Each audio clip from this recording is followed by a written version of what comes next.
Good evening from Cambodia, Phnom Penh. I got here tonight, around 9 o'clock, and I came here from Vietnam. I took the bus, about 6, 7 hours, and yeah, spent 3 months out in Vietnam. It was really good, really good. That 3 months kind of flew by. Um, Met some really cool people, the locals, the expats, the foreigners that were just traveling through. A lot of people traveling through the country, starting from north to south, south to north, and just, taking a bus from city to city. And yeah, really cool experience. Definitely better than my first time being in Vietnam a couple years ago. Going through the country and spending 3 months in the country, way better than spending 4 days in Ho Chi Minh. So if you're gonna come to Vietnam, I recommend staying for longer than 4 days and not just seeing Saigon or just seeing Hanoi. Make sure to see everything in between because yeah, it's definitely worth it. I'm doing this from my bed here because I don't have a table to do it on. So yes, this is now my workspace. In comparison to like the other countries like Malaysia, Thailand, Indonesia, Cambodia, Philippines, like Southeast Asia in general, I'd say Vietnam is pretty well priced in comparison to the other ones. I'm in Cambodia now, and I can already tell that the prices are more expensive than Vietnam. So yeah, Vietnam definitely very affordable. From my experience, it's pretty safe. I didn't really have to deal with anybody trying to finesse me or anything like that. But of course, those things are gonna happen if you're not paying attention. You gotta carry your fanny pack or something to secure all of your stuff. And yeah, just be smart whenever you move around. I mean, you could leave something there and then come back and it would still be there, but that would be pretty dumb. Yeah, you gotta use your brain.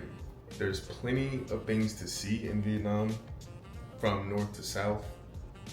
I was fortunate enough to be able to go to the train street in Hanoi. It's a very viral place to go. That whole little railway area, you got coffee shops, you get to try different types of coffee. The aesthetic is really nice, and yeah, everybody's really friendly.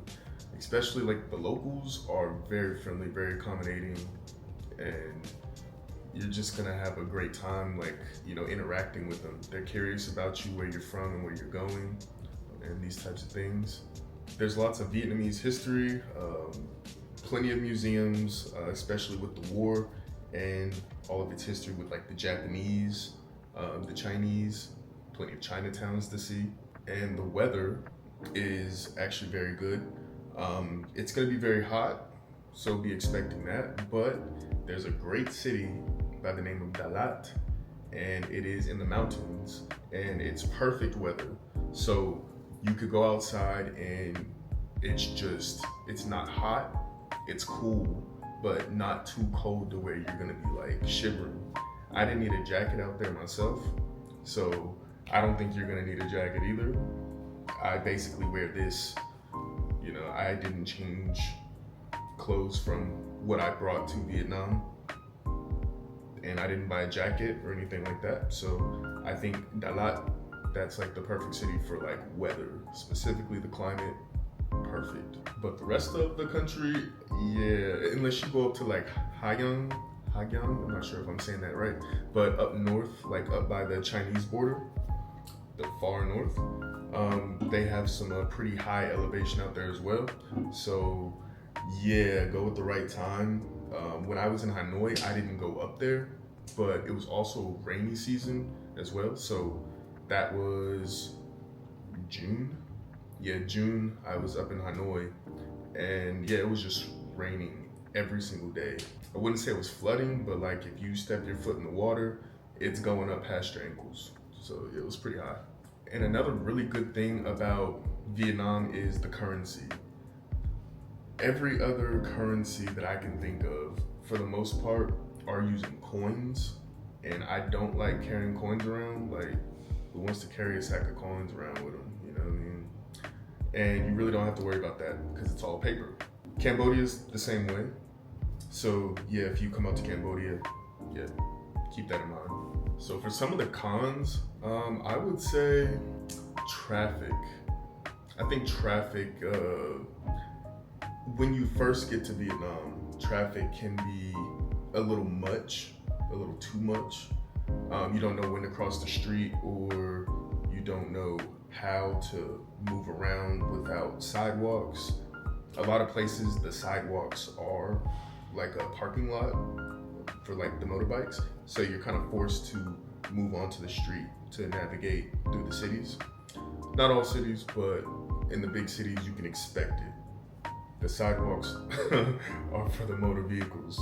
And like most places that don't have English as a main language, you're gonna have a language barrier.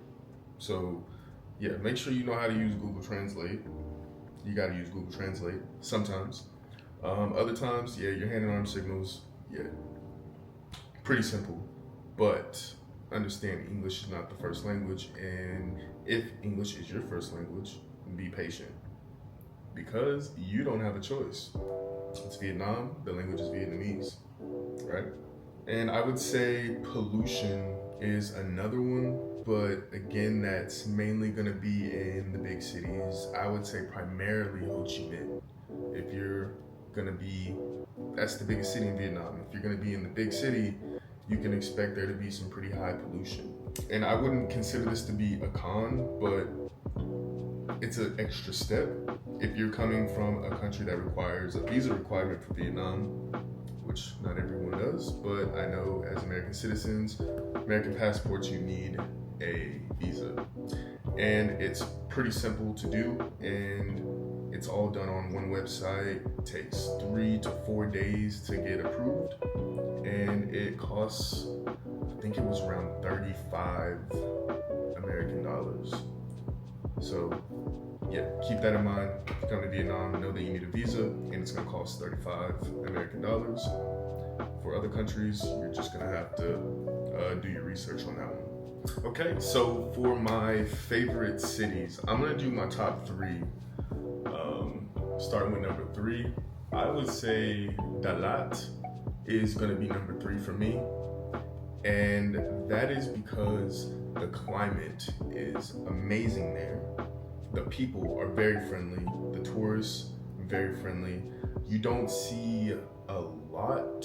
You don't see as many expats as you would see in other cities, but that's because Dalat's kind of like isolated on the mountain by itself, away from other big cities. Like if you want to go to Ho Chi Minh, it's gonna be about an 8-hour drive.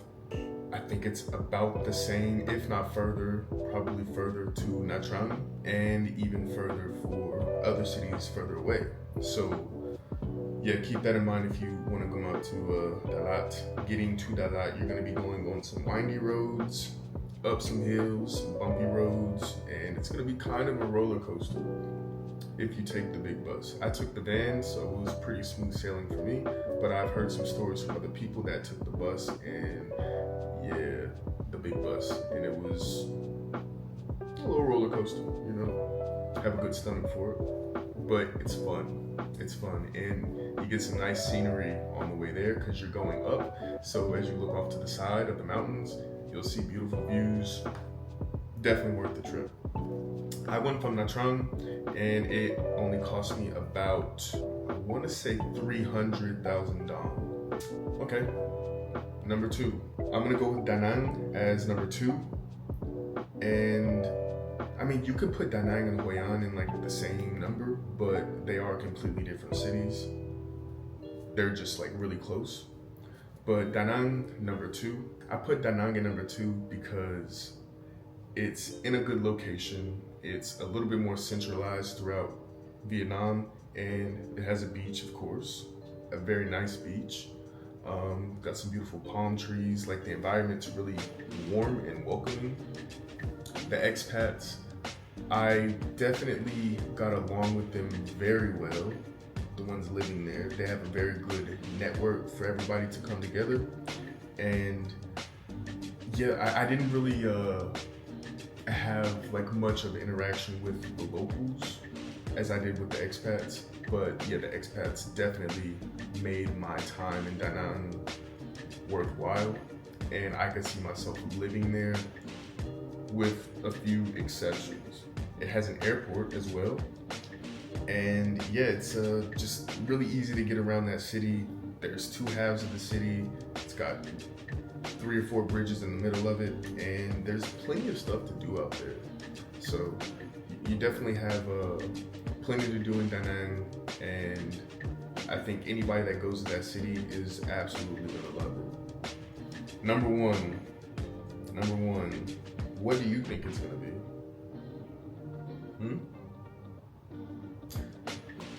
It's actually Hoi An. So Hoi An is definitely, without a doubt, my favorite city in Vietnam. It is a place I could see myself living. It has everything you need. It has the beach. It has, away from the beach, it's got the old town. Plenty of things to do, shopping. If you're trying to get suits or any fabric, like specifically like for you, or you can like send it back home or whatever, Hoi An is like that city in Vietnam to be able to do it. They're well known for their tailoring, and they do a pretty good job, and you're going to get your bang for your buck, definitely. Hoi An, I had a really good time with the tourists there and the locals, more so than the expats. Hoi An is just one of those cities that you're just, I don't know, I was just so comfortable there. Like immediately when I got there, very hospitable, like the homestays and hotels that I was staying in, they really care. They really care. They take care of you. The energy it's there. It's not like you go to one place and it's just the same every time. Like there's plenty of different places that you can go. It's all in a small area. And some of the homestays even offer free bicycles, like for rental. So you don't have to pay for transportation. You can just pedal that bike all through the city, and you're gonna get anywhere you're trying to go within 20 minutes.